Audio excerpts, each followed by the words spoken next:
May namatay ng Kasi civilian? Oo, kasi siyempre may Yun ang pulis, may mga nagrarally, may nanununog. Di ba? So, humupa ang sitwasyon doon nung nag-resign ang kanilang prime minister. Oo, at saka nanghuhuli na rin yung militar ng mga nanggugulo. Ang sabi naman nila, masyado yatang marahas yung panghuhuli.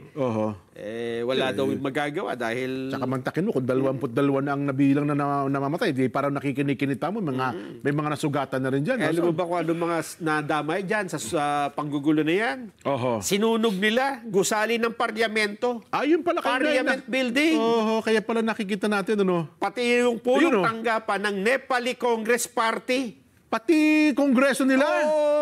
Parliament, Congress, pati ang bahay ng dating Prime Minister na si Sher Bahadur Deyuba. Yung kaninang magandang bahay na nakita natin. Naku po. Pinagsisira ang bahay ng iba pang politiko. Yung nakita natin mga bahay kanina.